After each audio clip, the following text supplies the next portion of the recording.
The Evening Brothers are proud to present Twinkie Talk.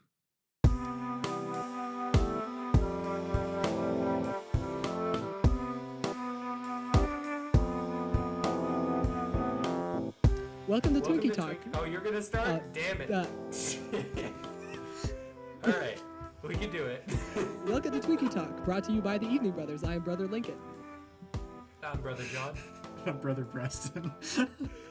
Should we include, just before we get too far into this podcast and it's become a thing, should we include some sort of description about what we do?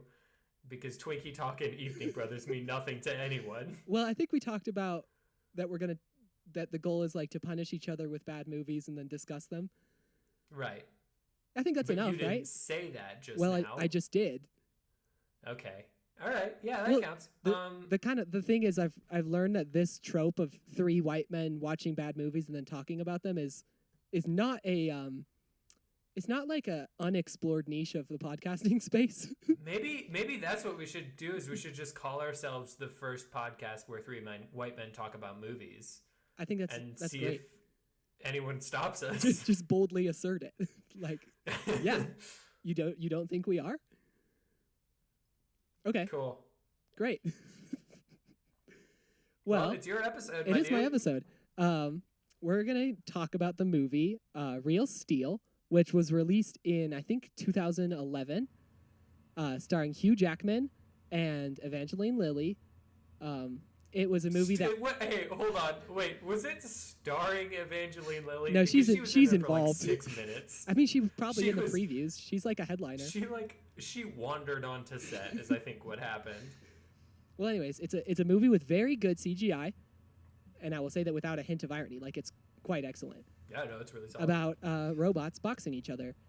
And the very first thing I want to bring up is they reference, like, dates a lot. They talk about the fact that robot boxing got its start in 2016. This movie was released 5 years before that.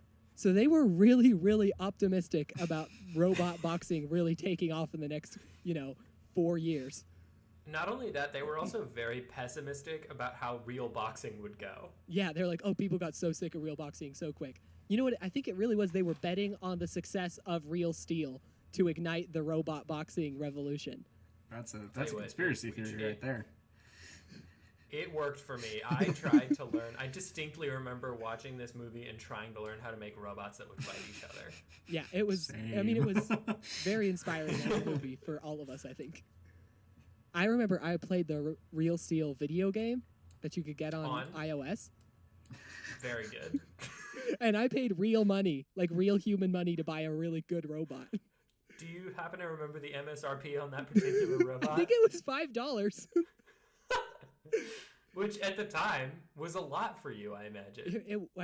That's like $1 million in app money, and also like essentially 13-year-old Lincoln money. Yeah. Yeah, there you go. Lincoln, you had us before we watched this movie, and Preston, I don't know if you did your homework, but you had us write down what we thought of this movie before watching it, like what we remember from the movie. Do you want us to touch on that now? Or do you I'd love to hear what was your, even if you didn't write it down, what was your current memory of it before revisiting Real Steel?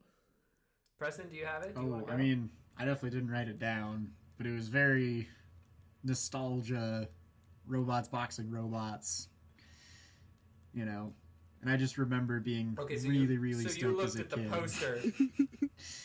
You saw the poster and you went, "What could I pretend to have remembered?" No, I'm dead serious. Nostalgia. I just robots. Right. I just remember. Robots, I remember this movie very fondly for boxing robots, being really stoked about boxing robots, and Hugh Jackman shadow boxing with a robot. Oh yeah, that is a pivotal scene. Like his little jump and swing. Like that is absolutely what I remember. Yeah.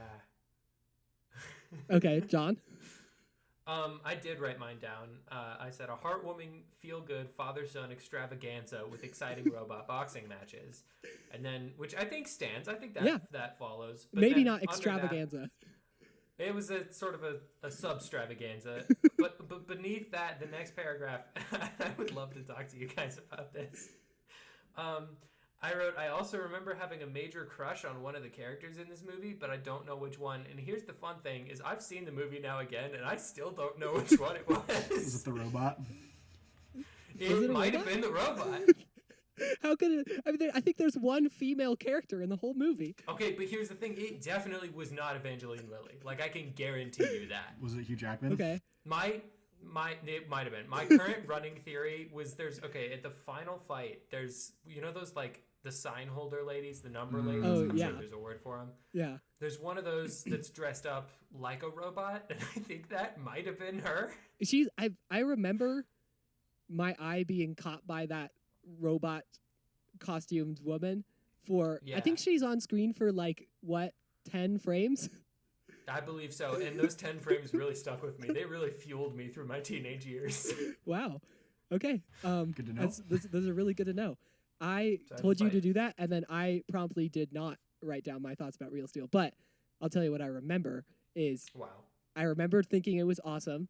I remember defending it to other people who said it was dumb. Sure. And I remember being really into that Hugh Jackman shadowboxing scene at the end. So, Did you also try to learn how to make robots? I was always trying to make robots when I was a kid. Like all my Okay, so journals as a kid are filled with robot designs. that does make us the perfect trio for this. Oh, Because yeah. that means that absolutely none of us thought, I could learn to box. We all thought, I can make a robot that will do that for me. I think maybe the best way to go is just I'm going to go through the notes that I made in chronological order and kind of describe my reaction. And why don't you, both of you can chime in with your own notes. We'll kick in as we go, yeah. Okay, so the first thing that I saw, or the first like really strong emotion I felt was worry, because the opening shots of this movie with the van driving down the highway as this song plays are like really chord. solid. Oh, yeah, for sure. Like it's really good camera work, and it's like a nice song, and it's like very thoughtful and kind of quiet and contemplative. And I was like, wait, is this movie like good? Are we gonna not have anything to make fun of?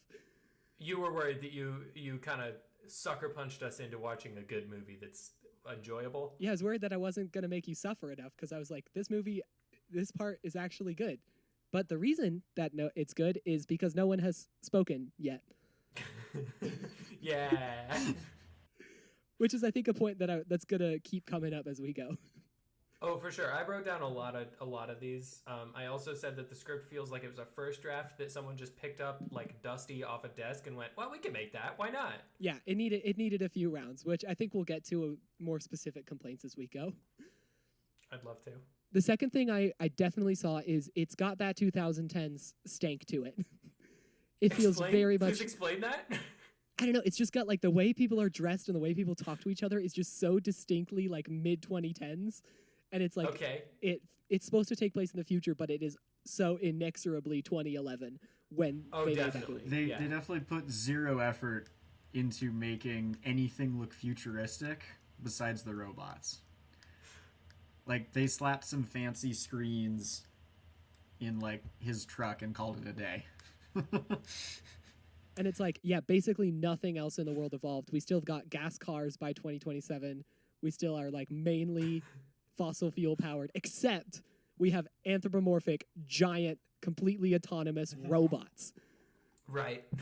That we kill for sport in front of That are each other. just so normal that we send them out to fight bulls, a real living animal. And then my next note after that says, Yeehaw Musk.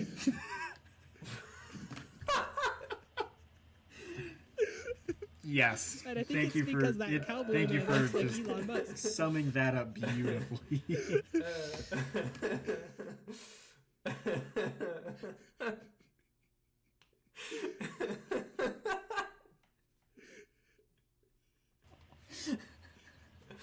Oh man. Oh, that's exactly right. 100%. Wow. That's really good. But okay, well, we're about 5 minutes into the movie now, and I want to hear what everyone else has to say so far. Oh man, nothing's gonna be better than Yeehaw. I don't want to follow that up.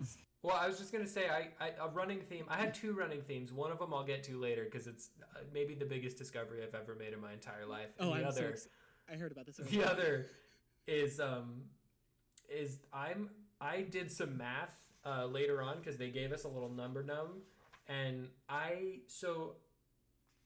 we can trust my math, or I can go through it if you want. But these robots conservatively weigh 1,000 pounds, right?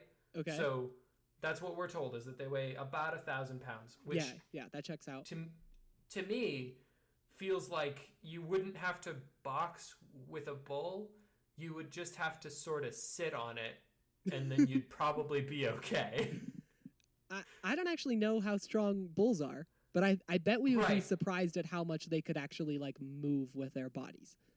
Right. But here's my other, and I thought about that too. This robot has a hop button, which I find incredibly strange. That it can move 1,000 pounds directly straight up into the air. Straight up into the air, and it like it's nothing, as if it were nothing. And that feels to me like you could play a different game, and that game is called Mario, where you just jump on a living thing and squash it to death. Oh, speaking of squashing it to death, we see Hugh Jackman's robot lose, but was he planning on killing this bull? Like, was that what his end game was? That's a good. I think so. He seems like he's got a dark soul. Like we see him like punching it, and then he's like, "Finish the job." And it's like, what are you like? The bull's not gonna like get knocked out. It's a bull. Like you're gonna kill it, or it's gonna kill you. Like, right? You tear the bull in half because you're Hugh Jackman and you have a bloodlust that cannot be cured.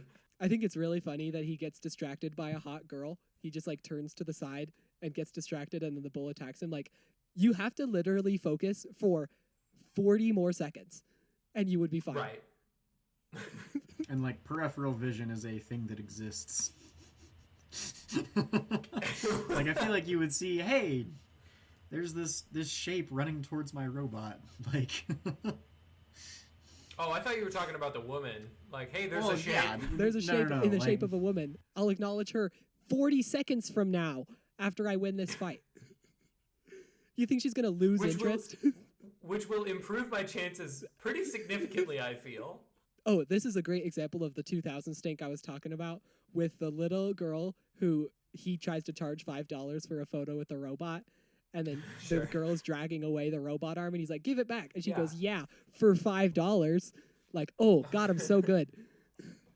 That actually does. That's got a lot going on. So actually, I did some more math. John, this is like uncharacteristic of you. I got something really... Okay, so here's what you did to me, is you gave me a movie that is good enough to do math about, but not at all good enough to make me not want to do the math during the movie. So this is what you get, is when you give me that kind of movie. But, okay, so if we acknowledge that these robots are around 1,000 pounds, right? Then there were two girls, and they were lifting a fifth of that robot, right? Because it's a whole arm. Right. So those girls are conservatively lifting, and because the 1,000-pound robot was a later robot, which makes me think it would be a lighter robot. Yes, because assumedly it would get lighter so that it could. I think Noisy more Boy is nimble at more fighting. densely packed.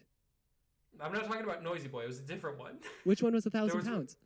It was the Centurion one. I don't remember his Midas? name.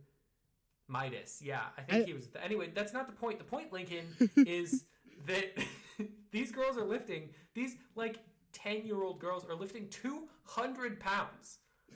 I think Yeah, they're just, like, lifting casually is a dragging it bold- across. They were dragging.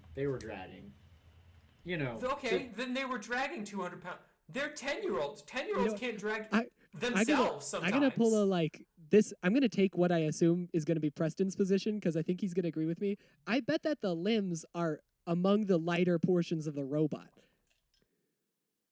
That's why I'm saying Like the heavier conservative. part is probably the leg and the torso. The arms are probably much lighter. The arms might except be they were definitely 100 dragging pounds. a leg, Lincoln. Okay, a leg. Oh Okay. shoot! Never mind And then. those Other legs way have around. got jumps. They're probably 400 pounds then. So they're each lifting 200 pounds. Yeah. Well, if you saw how badass her response was to Hugh Jackman, you'd understand how she was able to lift that much weight. That was pretty sweet. I'll give you that. And I like that he doesn't you would think that ha, he goes and takes the leg. No, he just lets it slide. Yeah, that's true. He's like, oh, you got me there. like- Good point. Touche. He's not like, I am 6'2". I can just wrestle this leg from your hands. I am an adult with adult muscles and an adult body. I know, and like presumably with how concerned he is about money, you would think that he would, He would take put up it. at least a little bit of a Right, fight. exactly. Yeah. Maybe it was more important to get away fast than it was to get the leg of that robot. I mean, It's possible. Okay, the next scene that happens is that scene in the courtroom where they're like talking about this kid's future, and they establish 3 separate times that the aunt is wealthy. Yes, they do. I noted that too. no. They say it the first not, time she goes, Lincoln, not that the aunt is wealthy, that her the aunt's husband is wealthy. Oh yeah, that is Yeah, my you're note right, does say Marvin. aunt's husband. Marvin. His name is Marvin. The first thing that goes, I can only assume that he walks around with envelopes of $50,000 in cash all the time. Well, if you were wealthy and you could walk around with $50,000 in cash, wouldn't you? I suppose you could. we have her go, my husband is very wealthy. We're able to take care of him. And then it happens again. She says like almost verbatim the same thing. We're able to support Max because we're rich. And then we have Hugh Jackman take note of the watch. It's like we established for us twice, but Hugh wasn't there for those first 2 times, so he had to get one as well. Which makes you think maybe, just maybe, they could have tightened that up just a little bit. Maybe you think like a second round of editing would have cleared that up and said we only need one establishment because this movie is through Hugh Jackman's perspective. They needed it to be clear, Lincoln. Just how wealthy Right, Marvin exactly. is. Marvin, I can only assume Moneybags. Marvin R.H. Moneybags, which is R.H. stands for rich, comma, havin', comma.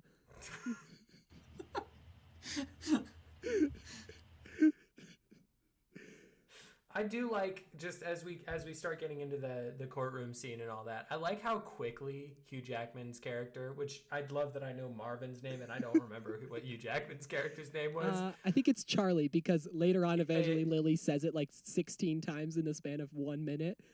That does sound right. Okay, so we'll say Charlie. I like how quickly Charlie is like, well, I could sell this kid like I'll sell this kid. instantly.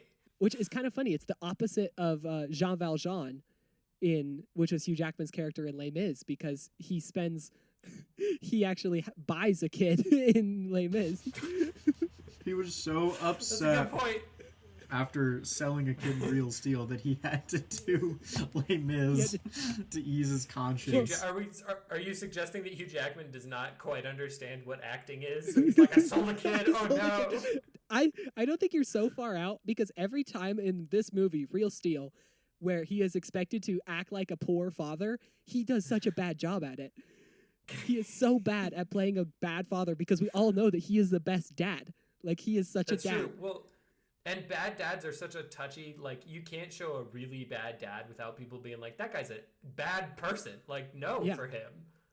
It definitely has to So be Hugh like Jackman- a little ridiculous and like farcical, for lack of a better word. Absurd. There we go. Yeah, he's like, I'm going going to sell my kid.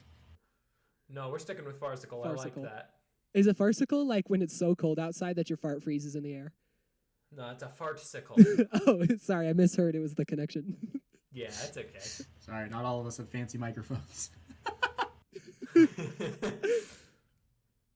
I think it's kind of there's some poetic symmetry in the fact that he sold a quiet boy and bought a noisy boy. He sure did. Except, okay, actually, you know what? Hey, let's get into it. This kid sucks so bad. He is the I would worst. sell this kid. I have a note a about hot the take. speech that he makes towards the end of the movie. That speech he makes challenging Midas to a fight. Was it Midas? No. No, Zeus. Zeus. No, that was Zeus. Zeus. Yeah. Challenging Zeus to a fight. I was like, wanted to leave the room because I was so embarrassed for him. He's so awful. In that exact moment, I wrote, I still actively dislike this kid about 60% of the time. But he dances, John. He dances with the robot. No, I saw that he did The a dancing is pre-TikTok. fine. The dancing is fine. It's the like, hey, we're gonna defeat everybody. I'm so cool. He does. It's that he thinks he's better than everyone. Yeah, and it's like the problem that I have is that this movie doesn't prove him otherwise. Like, That's if true. he felt that way and then he got taken down a peg, I'd be great with it. But he doesn't. how much I think we all have the same similar reaction to this boy. I think his name is Max. Is this It is because we as kids were very jealous of the fact that he got a robot and we did not get a robot? Lincoln, look at me directly in my eyes. 100%. That's what it is. I'm still jealous. I'm so mad that he got a robot that will pick him up and carry him around town. I want a robot that is vaguely maybe alive, but also not so alive that I have to worry about whether or not it's going to destroy the world, you know? That's another thing. I remember being as a kid being like, is the robot alive? And then I was realizing like this movie does have some conflicted messaging about whether or not the robot's alive. It does, yeah. Which I would give it some credit for that, but I don't really know if they meant to be conflicted about it. My theory is that there were two versions of the script. One of them it was alive and one of them it wasn't. And then they just sort of fell down some stairs and all the pages got mixed together. Or they accidentally sent one script to the first unit director and the other one to the second unit director. Yeah, that makes sense. And the second unit director got the he is alive shot. So he was like filming all of the sides of the robot. And he's like, okay, focus really hard on his face. Okay, now pull to the mirror. We got to show that he's alive. We got to show that he's alive, guys. And then the rest of the movie is like, no, he just mimics. He just mimics. Oh, I want to this is a little sidebar, but as I was watching this movie, I watched it with my parents, and my mom sitting to the left of me said at about 20 minutes in the movie that she totally could tell what was going to happen. Oh, this is, that was probably the number one thing that I kept thinking about is this movie is so predictable. This movie is so predictable. Like, the script is predictable, the movie's predictable, and I love this movie, but it is so, okay. It's just... Preston, I'll challenge you on the script being predictable, because at one point, Hugh Jackman does ask this child how he knows Japanese, and that kid does say video games. So and you didn't see that coming? You saw, of all the things, you thought video games was going to be his answer to that question? Well, look at How do you know Japanese? They teach it in school now. How do you know Japanese? I spent a summer in Tokyo. How do you know Japanese? I spent a summer in Tokyo. How do you know Japanese? Video games. What? What? I would have more expected, I'm an Akira Kurosawa fan. Like, I would have expected, I'm a fan of Japanese cinema. More than John, I expected him to just John, 2 words, video games. John, remember, this is in a movie where they need to set him up as playing video games so he can control the robot. Okay, you know what? It would have been a lot easier if they say, how are you so good at controlling a robot? And he says, video games. I would have bought that, but how do you know Japanese video games? And then he's just like, and anyway, so I'm good at fighting real robots in the real world where we currently live. I played a lot of video games as a child, and never once was I taught Japanese as a part of that process. Well, you also never had the opportunity to pick up a robot from a junkyard and drive it around, so... Yes, and we've established we're all very sad about that. Right around that, I have a note of Hugh Jackman's character saying, I spent the money on a robot, it's gone. And I just really can picture all 3 of us telling somebody that exact sentence. Also, the fact that he does that like 5 seconds before, like right in front of the kid. That's a really good point, actually. The kid's like, I want some money, and he's like, you saw me. You literally saw me pull off $5,000 and hand the rest off. Also, they play Eminem songs throughout this movie. Oh, like songs that were written in 2010. And it's like, there is no way that anyone is listening to this in 2027. I thought that's what you meant when you said 2010's stank. Now, because there was a lot of that's part of it too. There. I don't disagree with you, but I'd like to challenge you because this does take place in 2020. No, it's 2027. It's not 2027. I'm pretty sure it's 27. I'm Googling it right now. When they say 2027. Real Steel take place? Googling 2020. Really? Yeah, and that's important. That is important for a future revelation that I have had. That we got COVID instead of robots? No, but we do live in the worst timeline, that's for sure. Okay, well, all of my jokes about Eminem were based on it being in 2027. I was so I convinced. still think it qualifies for 2020. That's still 10 years later. There's no way people are listening to Eminem now. Falcon is in this movie, Yeah, Anthony Mackie, love him. and he says the phrase 50,000 guaranteed, winner takes all, which is just what? Which one? Is it that Wait, you get hold on. 50,000 guaranteed, or is it winner takes all? That's a really good point, actually. And then the kid's like, "No, let's just take a smaller fight, Dad." And Hugh Jackman's like, idiot kid, let's just gamble my life savings away one more time." But if you're gonna go out, Midas, I feel, is the coolest robot to die from. Yeah, that's true. I like him very much. Next iconic Anthony Mackie quote is Midas against Noisy Boy. Noisy Boy against Midas. Which is like, again, like, yeah. You already Man. told us that one. I really just I took everything he said and just went, yep, that sounds right. I think just because it's Anthony Mackie and he's great. That's probably why they cast him in that role. Is hey, people are gonna be thinking too got a hard about the charismatic voice. script. We have some terrible lines. Can you deliver them and make him not think about it? Yes, I can. Yes, I just, in fact, can. And then we get to an actual robot fight where the movie gets awesome. It kicks into high gear for a second. Like, every time it's just a robot match, I'm like, oh, yeah, I love this movie. This is so fun. I feel like this is such a roller coaster for me. Like, I'm not sure I'm tall enough for this ride because every time a robot match starts, I go, why are there not 18 sequels to this movie? And then the robot match ends and we have to pretend that these people are humans. And I go, oh, never mind. That's why. I'm going to go ahead and just, I know it's a little early in this podcast for pitching different versions of this movie, but how would you have liked to seen a faux documentary about the rise of Adam? And it's mostly fight footage with robot boxing historians doing talking heads in between. Hell, we could cut this movie into that Absolutely currently. And it's 40 we minutes could- long, and it is 100% better. Yes, absolutely. Just cut all of it out. Actually, you know what? You don't even have to cut all that much out. Just rearrange and put a weird filter over the scenes where they're going to collect all the atom parts. You just and do a all freeze that. frame and a Ken Burns slide. You don't even have to do that. You could just say, put in text and a little subtext in the bottom corner, and it just says recreation of actual events, and then I would buy it. They're reenacting the story according to their best idea of what happened. I love that. That's why the dialogue's so clunky. It's because it's just they're making it up. 100%. I love that. I love that. The next Would note you- I have says, I love watching robot boxing, and I am so sad it's not real. I can't. Okay, it's actually hilarious that you bring that up because I was about to ask a question that I wrote down, which is, would you guys go see robot Yes. boxing if it was Yes. real? Obviously. Yes. Me too. That'd be It's awesome. so cool. I love robot boxing. But this is not that.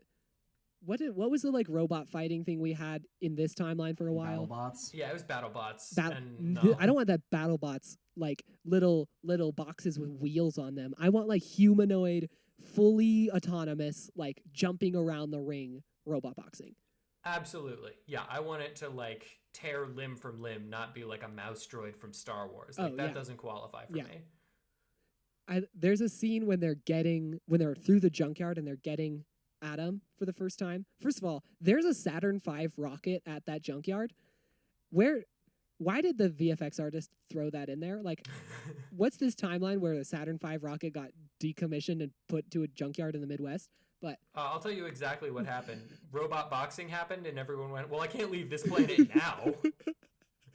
okay, but second of all, Hugh Jackman talks about the fact that we made him not human because we wanted the spectacle. We wanted this. We didn't want regular boxing. We wanted all the spectacle. And he talks about it like it's this diminution of boxing, it's this corruption of it. And I'm all the time thinking yeah, but they're not people anymore. Right. So it's actually great. We made the biggest possible step when we stopped punching each other and started making robots that don't feel pain punch each other. I do love that he talks about that like it's a super dark turn that the world took. Dude, you have to know that there was a different possibility where they just chose not to include robots in the making it more brutal. Yeah. Oh yeah, the people wanted destruction. Yeah, because they're robots. We wouldn't crave destruction if they were humans. Have you seen UFC? Or if we did, that would be the thing to have a problem with. Throwing that out there. I mean, Am I I wrong? mean, we are in the This is darkest where timeline. maybe they weren't. Maybe this isn't a different timeline we're in. Maybe they were just off by several years. Robot boxing has yet to really get the foothold that this movie had predicted it would. Super disappointing. Incredibly disappointing. This brings me to my next point, which contains a fact about this movie, which is that it was executive produced by Steven Spielberg. Great. And the reason I bring that up now is because of that scene where Max is sliding down the dirt because he fell and he slips down the dirt and he gets saved by the robot's hand sticking out of the dirt. Uh-huh. And I am so convinced that Steven Spielberg only signed on as executive producer if one scene had a kid serendipitously escaping death. I don't disagree with that. That was a very Spielbergian scene. Like, I'm not stepping on unless a kid miraculously brushes with death and survives. Like, that is the only case that I'm signing on to this film. I'd love to touch on that moment real quick because the way that it's cut in the movie, the only assumption that I can make, and I backed it up repeatedly to make sure that I was right about this, the only assumption that I can make is that robot's arm went directly up Max's asshole. Like, directly in and up. That is the only way that the science works. Because then there's a close-up shot of his face being all surprised. It fits perfectly. Like, I dare you to watch that scene again and tell me that I'm wrong about the way that that I will never looks. watch that scene again, specifically. Yeah, Preston's gonna his finger is hovering over the fast forward button, and as soon as that kid Just give him slips, 15 he's like, seconds. gone. That's all you need. I've made a discovery. Tell us about your discovery.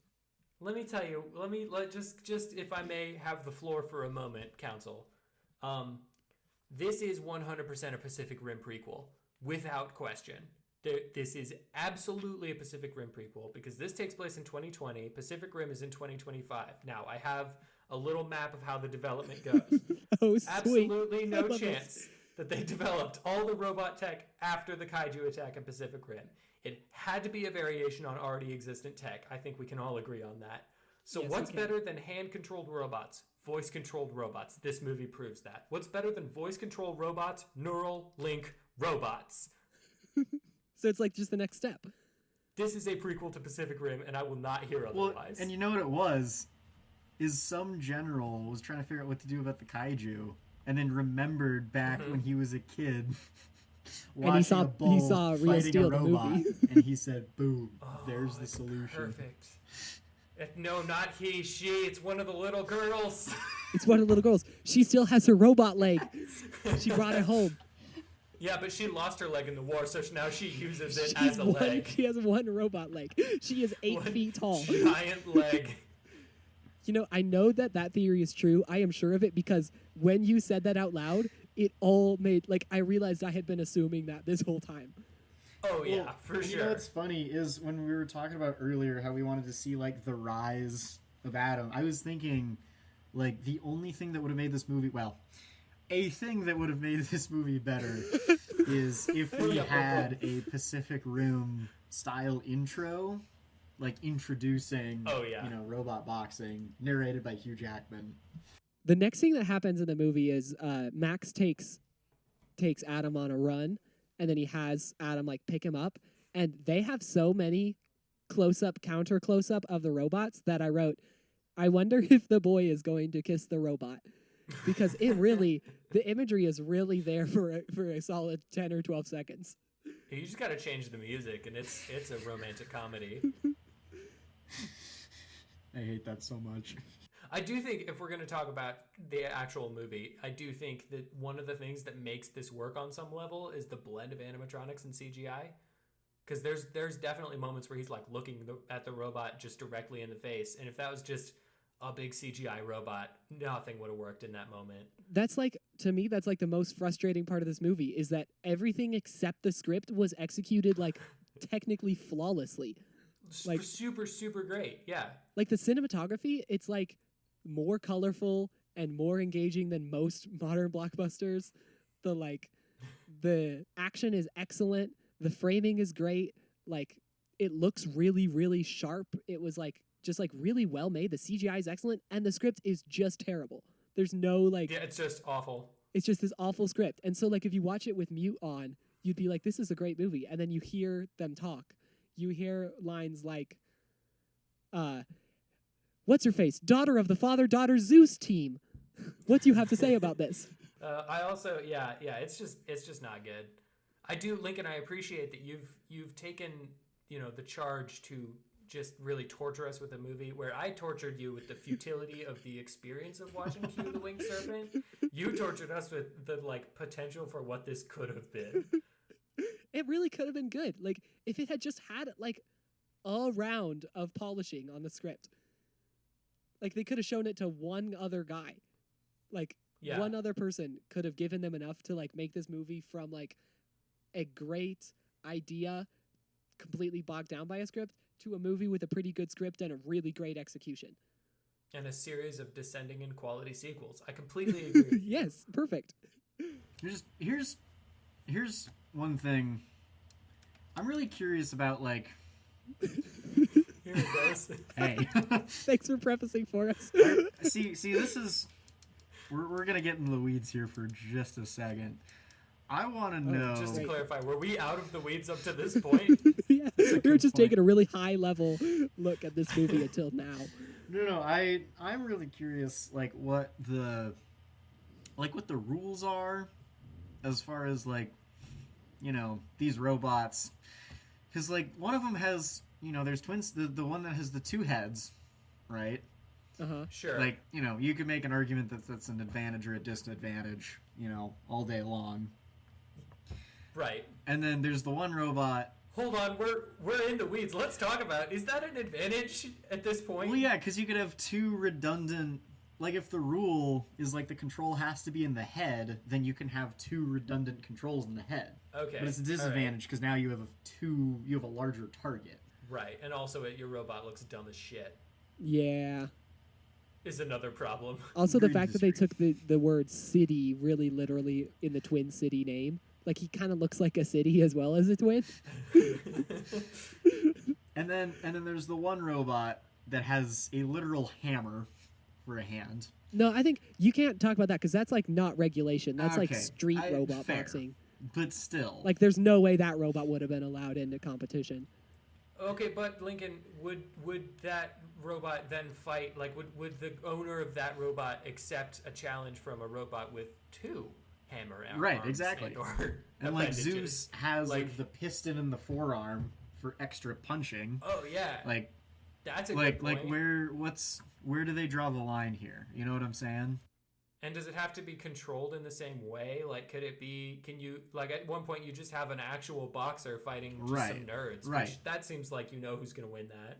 Yeah, obviously they don't care about the control method. I think it must be it's got to vaguely look like a human, and that's all our only rules. That's the only rule, is it has to be humanoid. Right, but then because why wouldn't you just not give your robot a head? Because then it's because that wouldn't less look human. of a target, and then you don't have all of terrifying. I love it.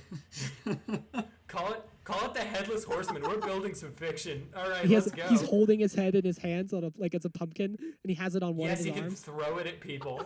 And it can retrieve it. It's like a combo move it can do. Yes. Preston, I do want to acknowledge, just so you know that I caught this, is I said, I bet the rule is it has to look human. And you said, yeah, but how would that stop them from not including a head on this robot? I mean, okay, so maybe that's the rule. But then why wouldn't you just make an empty head and put all of the important stuff it has to look human. in right, so just make it's just a fake head. Well, I think that's just like a paper mache. Right, exactly. It's like a sacrificial thing. Don't put any of the important stuff in the head. Thing. I think there's so many weird things of isn't it just if you had a robot that was Adam, but you just took every surface that he has and spent money and made it a better material, you'd have a way better robot that, and the only difference is how much money you spent on it. Right. Counter argument, if you took all that money and just put 100,000 knives into his chest, all pointing outward, and he does a move that he calls the bear hug. So I love this future where it's just go wild about robots, because I would love to see a robot with two buzzsaws on each hand, or a set of 4 buzzsaws that it can punch with at the same time. Like That's that would be incredibly so cool. cool. And it doesn't What have a do you head call him? either. What is his name? Buzzsaw Louie.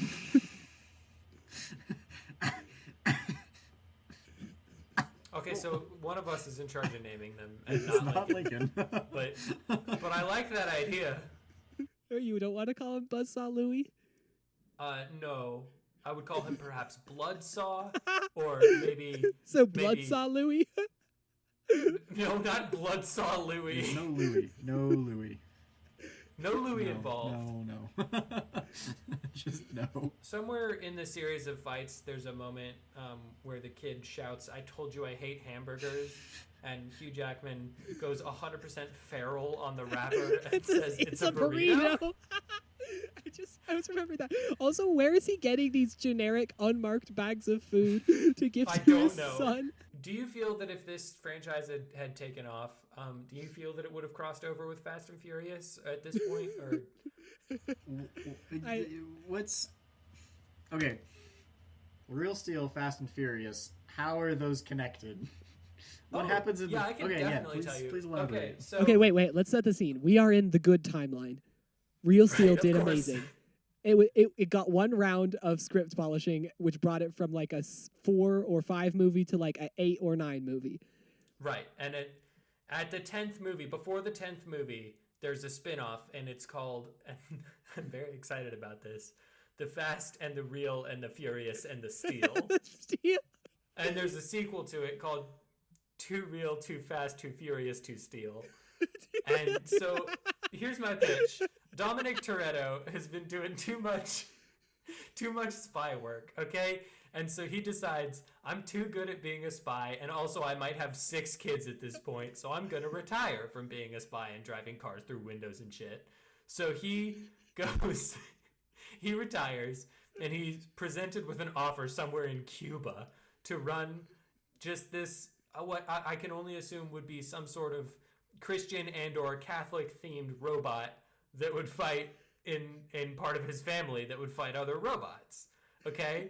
And so this robot, he and his 6 sons that all look exactly like him and wear matching wife beaters, they all come together and they all learn to pilot this robot together to face whatever villain is currently happening. Actually, you know what? Scratch that. They face Hugh Jackman and the now 28-year-old whatever that kid's name was. Max. Max, thank you. Okay. And so they have to face them, and by the time they're done facing them, they realize you guys are also family, so they have a Corona together, and then they realize that what they really need to be fighting is who gives a shit? Let's say Jack Black, and And he's Bowser. He's running around. He's not Bowser. We're not bringing another franchise into this, except we are right at the end. But hold on. Wait. He's running I around. think I know which one it is.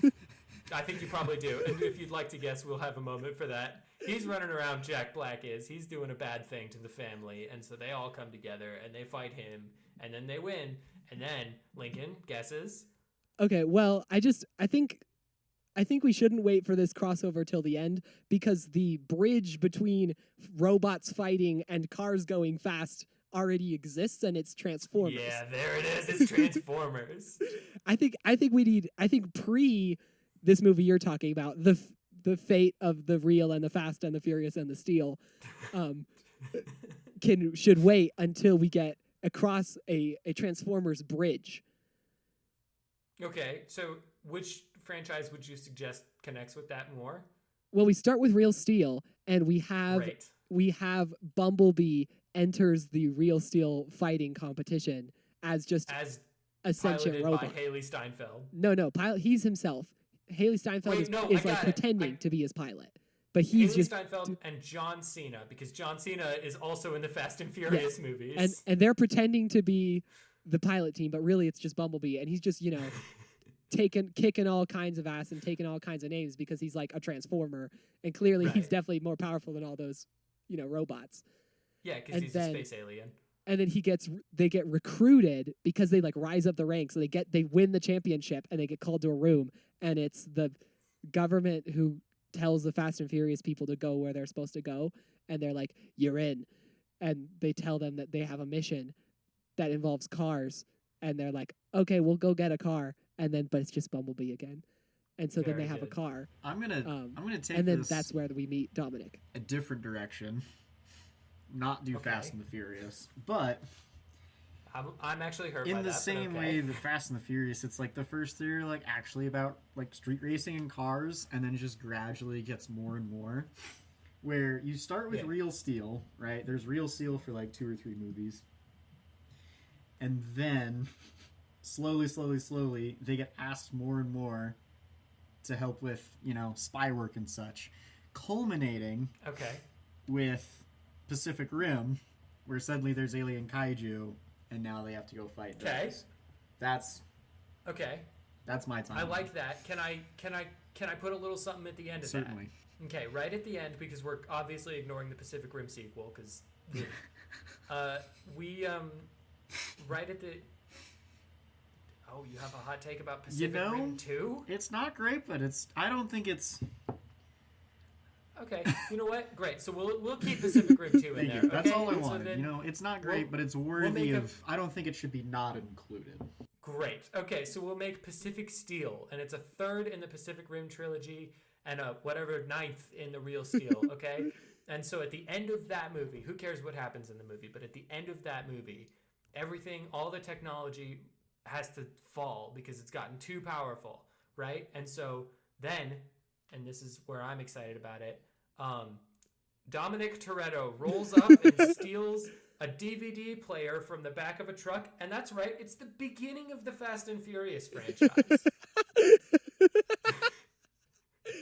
So they burn it all down and turn the clock Yeah. back to like That's 2005?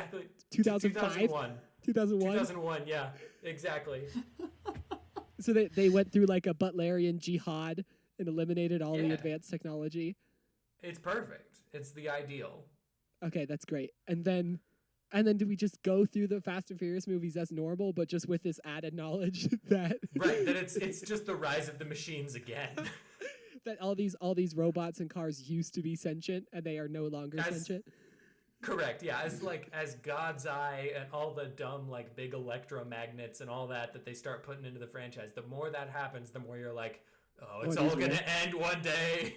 And then we get to the final Fast and Furious movie where the robots have once again grown too powerful, and so we send them to live on their own planet. Okay. And so then they develop a civilization there way faster than they could have on Earth. But they've left behind some remnants because we didn't get them all gone. So some remnants like a pair of small glasses and a giant cube and a whole robot. And then boom, beginning of the Transformers franchise. Oh, that's really cool. Yeah, that's very good. We're going to incorporate Michael Bay's Transformers into this. I love that. Yeah. And so then we got like Sam Witwicky, and he's like, he was born after the first jihad. And so he doesn't remember the Famed time when future man, robots fought. Shia LaBeouf. Yeah. That makes sense. The man of tomorrow. He doesn't remember a time when the robots were alive. Right. And so that it's all very new to him. I love that. Okay, I think we've come to the realization that nothing we say is going to be funnier than Too Fast, Too Real, Too Furious, Too Steel.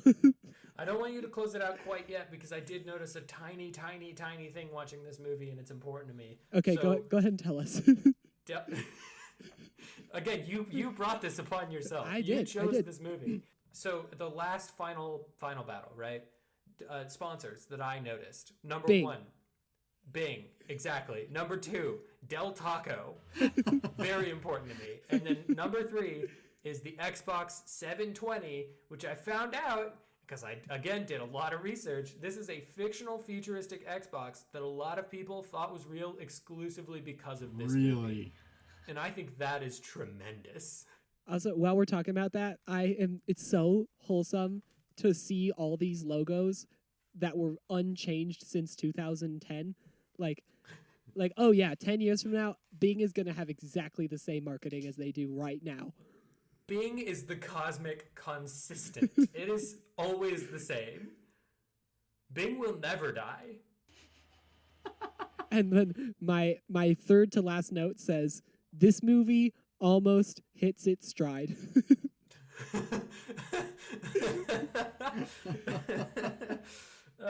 For sure. You're not wrong. It's definitely at its best when it's trying to be like a big fun robots punching each other, and at its very worst when it tries to be like a story or a movie or anything that means When it tries to be a story is when this story really fails.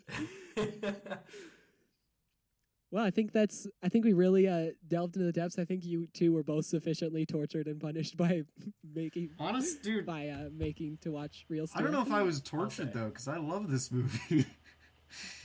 Oh, it's a like great I had a movie. very difficult enjoy it. time like finding bad things to like, beyond the obvious ones.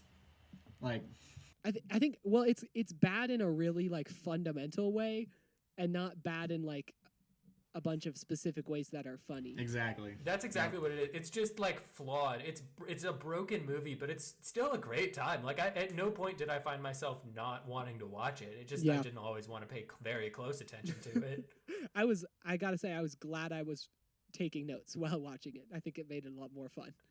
Preston, do you have a movie for us? Do you know what you're going to torture us with?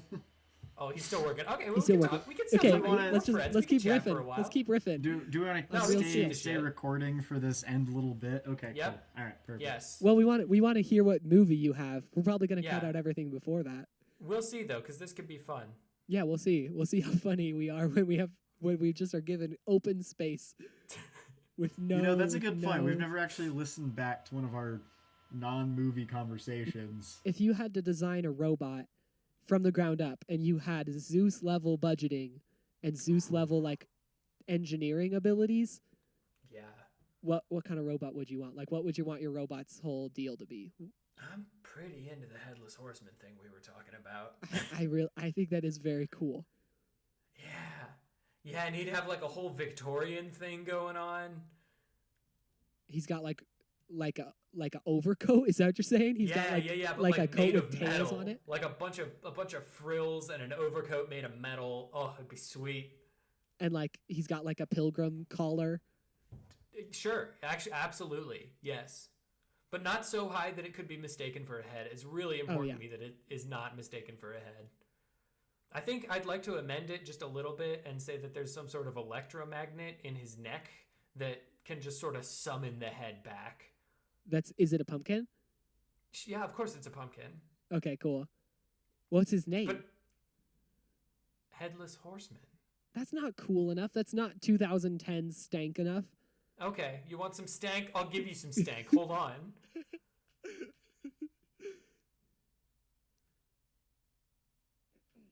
I mean, I got nothing. I don't know. How about just Horseman? Yeah, that's pretty good. Preston is still working on Googling. Oh, I've got a movie. He's I got a movie. Furious. Oh, well, feel man, free okay. to chime in. What did you think? Hey, just so I'm clear, did you think we were like, no, don't interrupt us. This is too good. This is so good. This is podcast gold. This is quality content. We gotta wait. Preston, we are treading water. We are drowning. We are barely treading water. We are just kind of reaching up, trying to hope that someone reaches their hand down and grabs We us. are both kicking furiously while also dragging the other one down, waiting for you to give us your life raft of this movie idea. All right. So my movie for you guys for next week is Triple X from 2002. Yes. Oh, Preston, my boy, my beautiful boy. I'm so proud. This is perfect. Thank you. I couldn't be more excited about this. For so many reasons.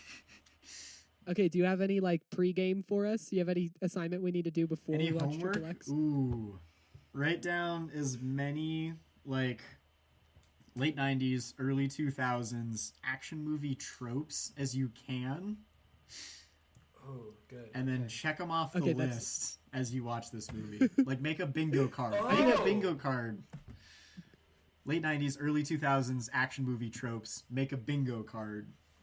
And we'll compare. Very good. I'm unironically excited about this. Okay, first one, girl fight.